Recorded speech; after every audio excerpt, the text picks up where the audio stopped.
Well, hola people, konnichiwa. Back again bersama si Alfian di channel Kudetek, kurang update teknologi.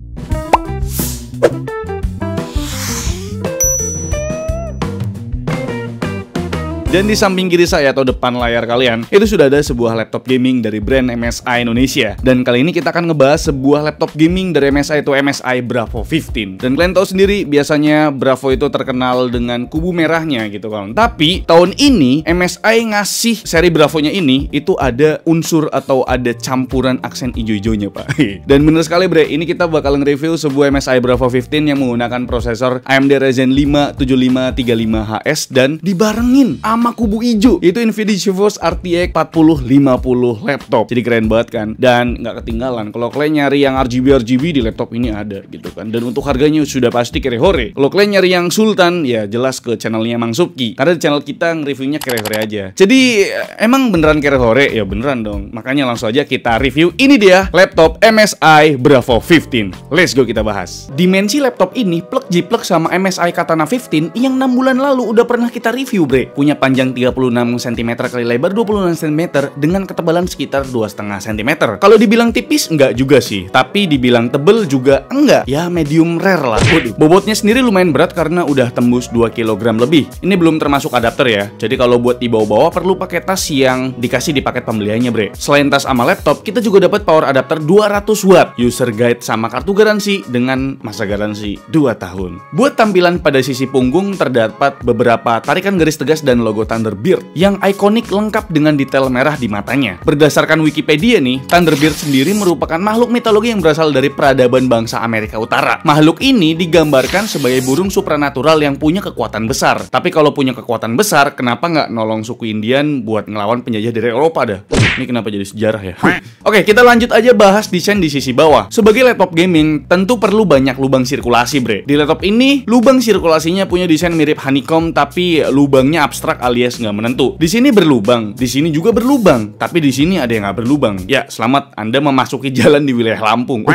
Kayak ingat sesuatu ya. I/O port di laptop ini hampir perfect bre. Yang absen kayaknya cuma SD card reader dah. Sisanya hadir nih. Di sisi kanan ada port LAN, terus ada port HDMI 2.1 yang bisa kasih output sampai resolusi 8K. Di sebelahnya lagi ada port USB 3.2 Gen 1 Type-C yang juga support DisplayPort tapi belum support power delivery.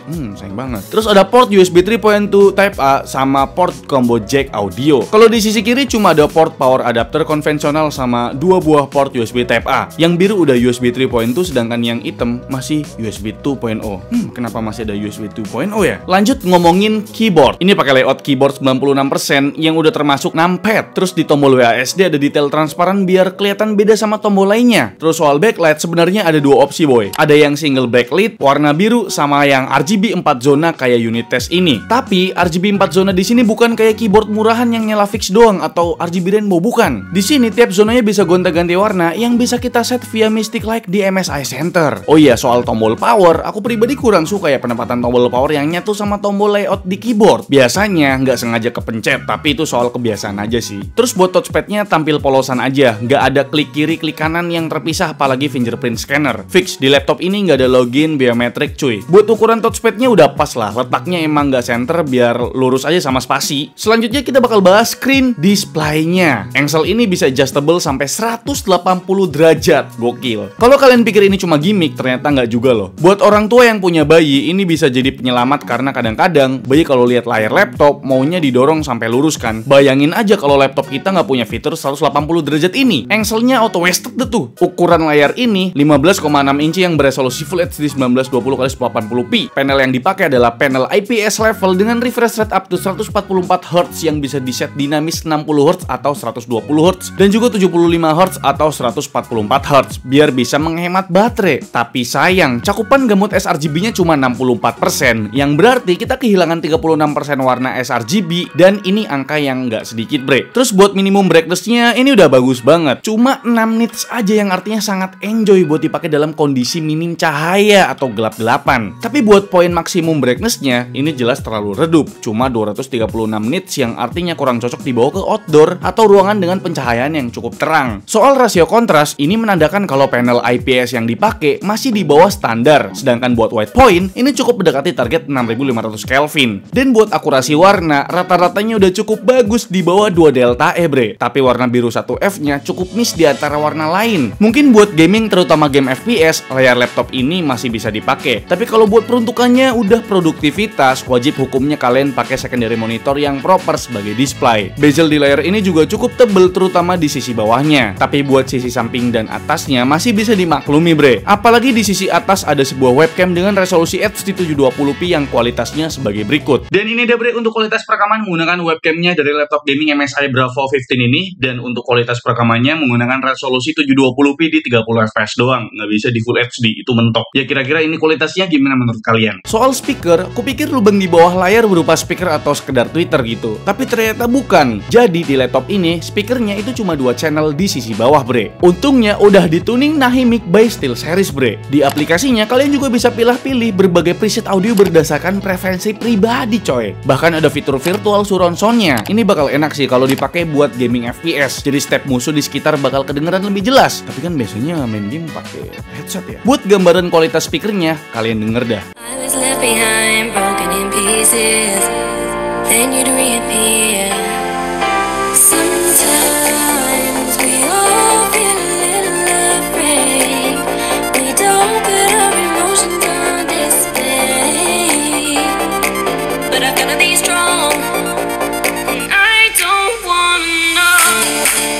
Nah, kita masuk ke pembahasan utama dari laptop ini, apalagi kalau bukan spesifikasinya. Prosesor yang dipakai di sini adalah AMD Ryzen 5 7535HS yang punya 6 core 12 thread. Sayangnya prosesor dengan codename Rembrandt R ini masih pakai arsitektur Zen 3 Plus 6 nanometer sama kayak yang ada di Ryzen 6000 series. Sedangkan prosesor mobile non-U di 7000 series lainnya udah pakai arsitektur Zen 4 nih, seperti 7040 series dan juga 7045 series. Makanya nih, buat clock speed Ryzen 5 7535HS ini belum sekencang Ryzen 5 di 7040 series ataupun 7045 series, walaupun punya besaran TDP yang serupa bre. Buat GPU di laptop ini ada 2 yang bisa kita switch dengan mudah pakai MUX switch. Pertama ada iGPU yaitu Radeon 660M dengan 6 core dan 384 shader grafik. Sebenarnya iGPU ini udah bisa diandalkan buat game-game ringan bre. Nah buat discrete GPU-nya di SKU ini pakai GeForce RTX 4050 6GB. MSI ngasih limitasi atau TDP buat si 4050-nya sebesar 105 watt yang bisa mencapai boost clock up to 2355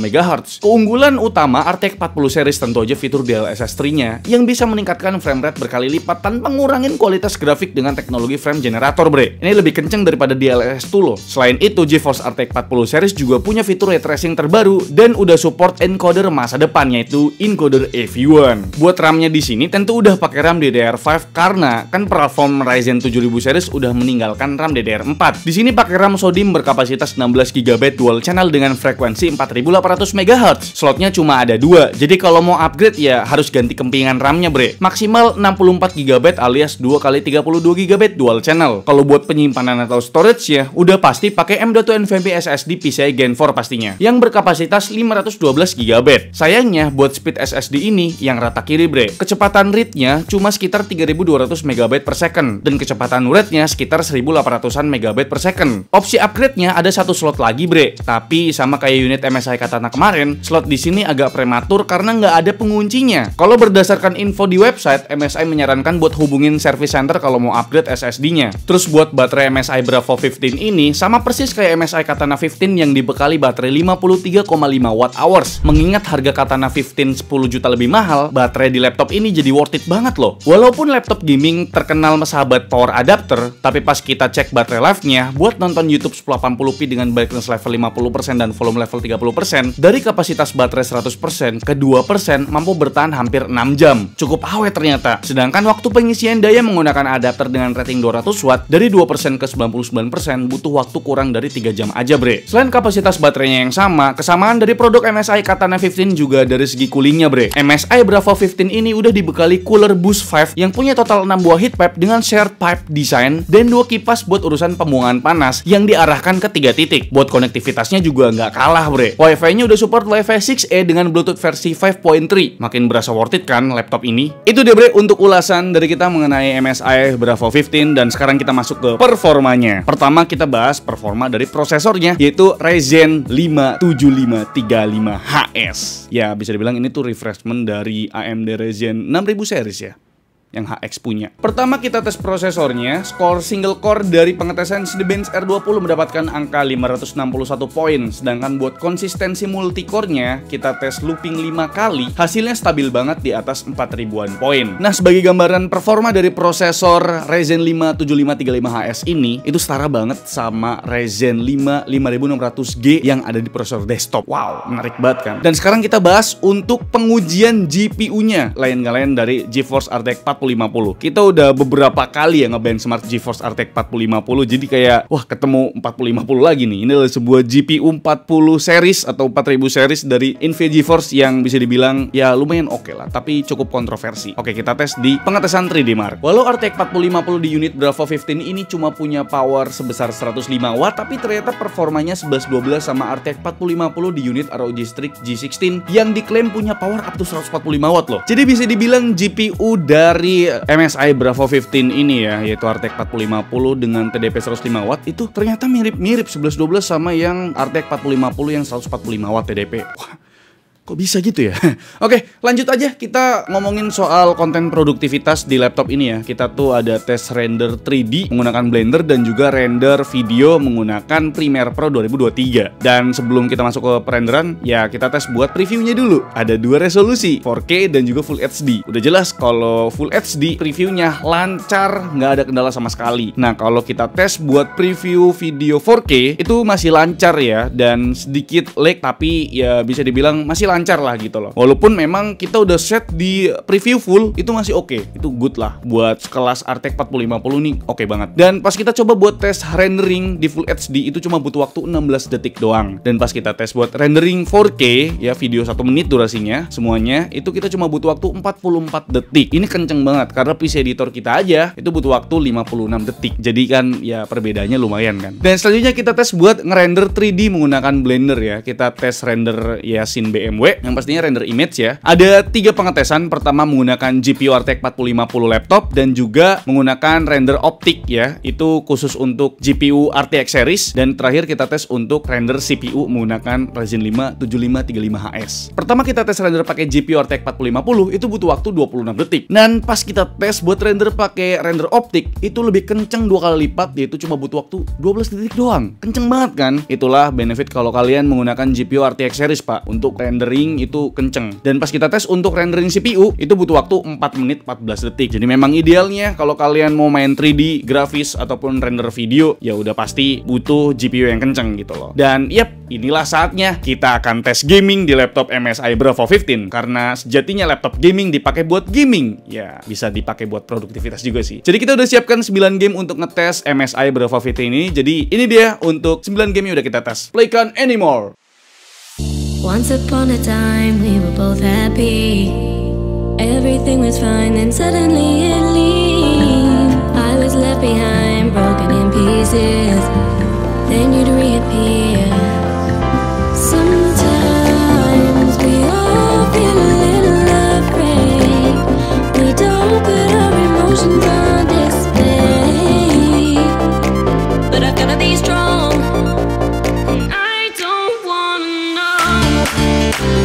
If you feel it too, your chances are gone.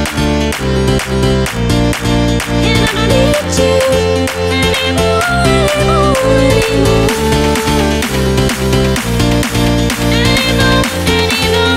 Anymore,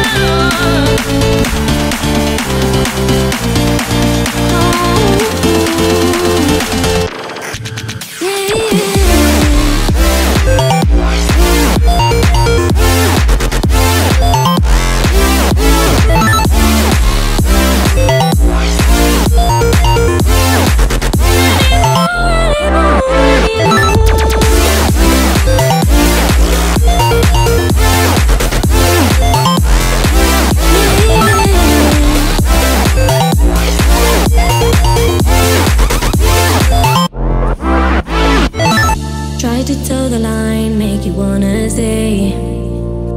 myself why you keep going away. Don't want more goodbyes, so I've gotta say that although I've tried, sometimes we all feel a little unsure.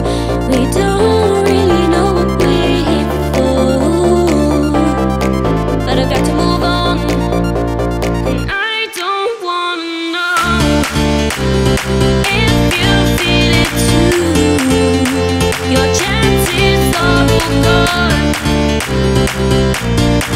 and I don't need you anymore,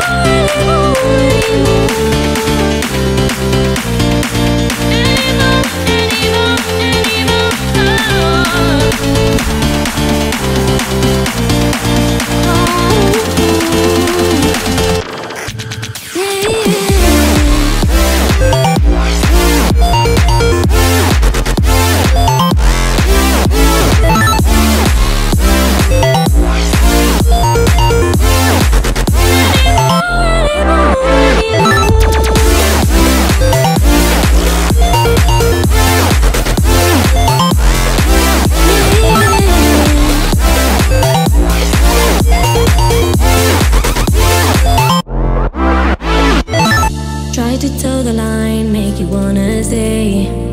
Asking myself why you keep going away. Don't want more goodbyes, so I've gotta say that although I've tried, sometimes we all... Di game AAA macam Cyberpunk 2077, Far Cry 6, God of War, dan Shadow of the Tomb Raider, FPS yang didapat ternyata masih cukup playable ya. Fitur DLSS 3 atau Frame Generator beneran ngebantu banget, terutama di game Cyberpunk 2077. Peningkatan performanya tuh hampir 2 kali lipat loh daripada DLSS 2. Ini luar biasa. Begitupun di game racing. Di sini contohnya ada Forza Horizon 5. DLSS 3 berhasil ngeboost sekitar 40-an FPS dibanding fitur DLSS 2. Lalu buat game kompetitif, kita tes Dota 2 di preset rata kanan ultra masih dapat 90-an FPS. Sedangkan di game Apex Legends dengan preset rata kanan juga tembus 130-an FPS buat average-nya. Ini layarnya 144Hz, ngebantu lah. Dan buat Valorant resep bet dah, mantep main di laptop ini karena performa FPS-nya juga ya sinkron gitu sama refresh rate dari layar laptop ini 144Hz, bahkan tumpah-tumpah tuh FPS-nya. Aku juga udah cobain untuk performa gaming dari iGPU-nya yaitu Radeon 660M ya. Ya walaupun sebenarnya ngapain juga kan udah ada RTX 4050 laptop gitu, tapi ya apa salahnya kita tahu ya performa Radeon 660M ini. Kita tes di 2 game doang ya, di God of War sama di Far Cry 6 yang emang bisa switch GPU. Di game God of War itu kita pakai settingan grafik low dan juga untuk FSR-nya kita aktifin di performance ya. Itu rata-rata FPS-nya sekitar 28 sampai 30-an FPS lah. Ya itu performanya ya.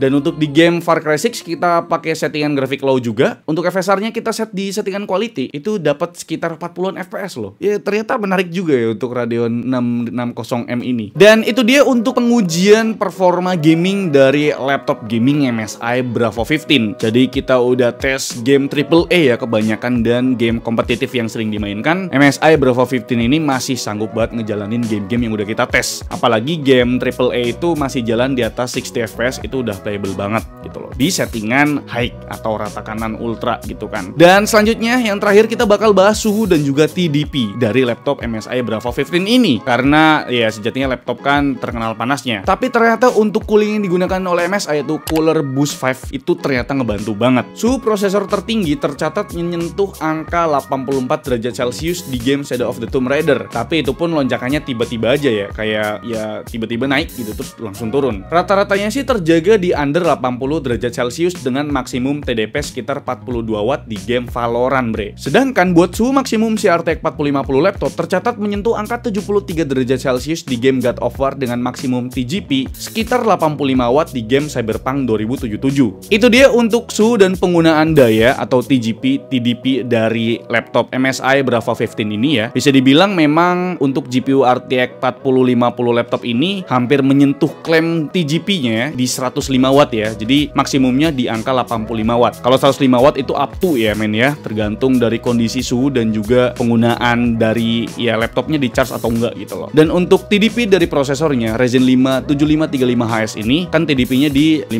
watt ya. Itu pas kita tes maksimumnya di 42 sampai 45 wattan lah ya. Jadi nggak sampai 55 watt. Balik lagi tergantung suhunya. Dan untuk suhunya overall sih kita main game dan untuk urusan produktivitas rendering itu nggak nyampe 90 derajat Celcius. Jadi masih di bawah gitu loh. Yang artinya memang masih dalam kategori adem lah gitu loh. Dan kira-kira itu dia ya untuk review dari kami mengenai laptop gaming dari MSI itu MSI Bravo 15 ini yang SKU-nya RTX 4050 laptop dengan prosesornya yaitu Ryzen 5 7535HS. Dan kesimpulannya menurut kami ini harga laptopnya 14.999.000. Kalian udah mendapatkan sebuah laptop dengan GPU GeForce RTX 4050 yang bisa dibilang untuk urusan produktivitas ini udah cukup ya, udah kenceng juga. Dan prosesornya yang penggunaan dayanya cukup rendah tapi performanya oke, yaitu AMD Ryzen 5 7535HS. Ya walaupun memang ini refreshment dari Ryzen 6000 series ya yang HX punya gitu loh. Tapi ya ini udah cukup oke lah. Dan di tiap pembelian laptop ini kalian tuh bakal dapetin Microsoft Office Home Student 2021 juga. Dan ini menarik karena kalian nggak perlu lagi beli-beli Microsoft Office, bre. Mungkin teman-teman bisa diskusi kira-kira kekurangan dari laptop ini apa. Kalau urusan untuk engsel sih ini udah bisa 180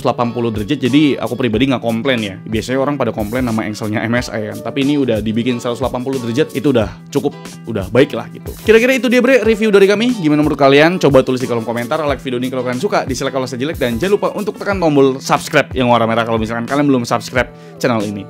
Saya Alfian Selkos di channel mengucapkan terima kasih, sampai jumpa di video selanjutnya. Bye bye.